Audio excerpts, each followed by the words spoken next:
Hello friends, welcome back to my another new drawing video. আশা করি তোমরা সবাই খুব ভালো আছো, আমিও বেশ ভালো আছি।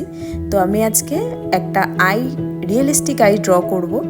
তো তোমরা দেখো, আমি তো রিয়েলিস্টিক করার চেষ্টা করেছি, তোমরাই বলো যে রিয়েলিস্টিক হয়েছে কি না। তো আমি আগে আইটা ড্র করে নিচ্ছি ফ্রি হ্যান্ড। তোমরা চাইলে গ্রেড মেথডে ইউজ করতে পারো, কিন্তু আমার ফ্রি হ্যান্ডটাই বেশি ভালো লাগে, তাই আমি ফ্রি হ্যান্ডই করি। তো রেফারেন্স ফটো দেখে আমি ভালো করে ফ্রি হ্যান্ডটাকে ড্র করে নিয়েছি 4B পেন্সিল দিয়ে। আমি এখানে দুটো পেন্সিল ইউজ করেছি, স্টেটলারের লুমোগ্রাফি ব্ল্যাক পেন্সিলটাও, আবার হচ্ছে স্টেটলারের লুমোগ্রাফি লাইট পেন্সিলটাও আমি ইউজ করেছি। তো আমার এখানে আইটা ড্র হয়ে গেছে, এবার আমি ডিটেলিংগুলো দেওয়া শুরু করেছি।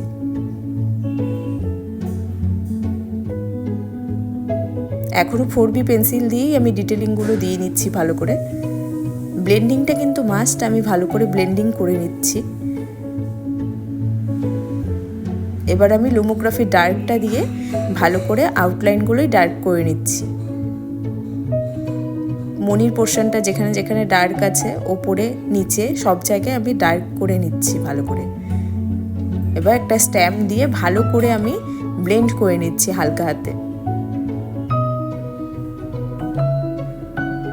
আবারও সেম একই প্রসেস ইউজ করছি আমি।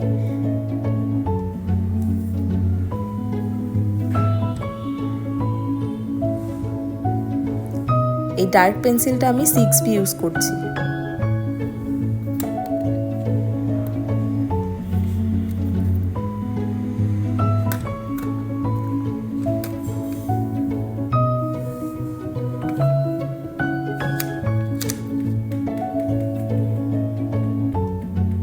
উপরের পোর্শনটা আমি করে নিচ্ছি। মনির যে ডিটেলিংগুলো সেগুলো আমি দিয়ে নিয়েছি ভালো করে। তোমরা দেখো পুরো ভিডিওটা এন্ড পর্যন্ত। আমি এখানে ব্লেন্ডিংয়ের জন্য স্ট্যাম্পও ইউজ করেছি, আবার ফ্ল্যাট ব্রাশও ইউজ করেছি।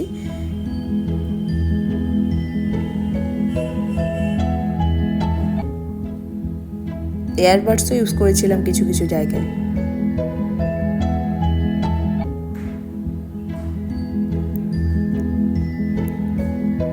মনোজিরো ইরেজার দিয়ে ভালো করে হাইলাইটিং দিয়ে নিচ্ছি, তোমরা দেখতেই পাচ্ছ।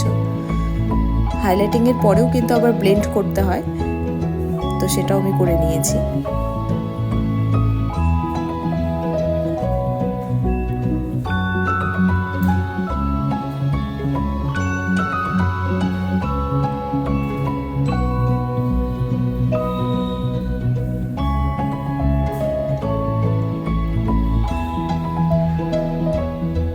সেম একই প্রসেস আমি ইউজ করছি।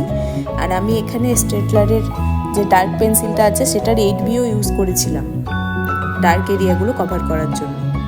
এবার আইল্যাশেসগুলো আমি দিয়ে নিচ্ছি ভালো করে।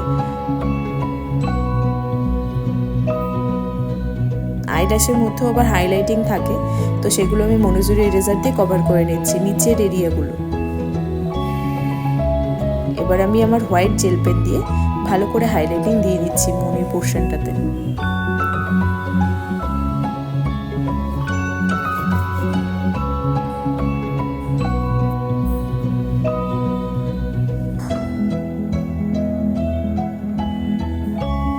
ব্যাস আমার কমপ্লিট হয়ে গেছে।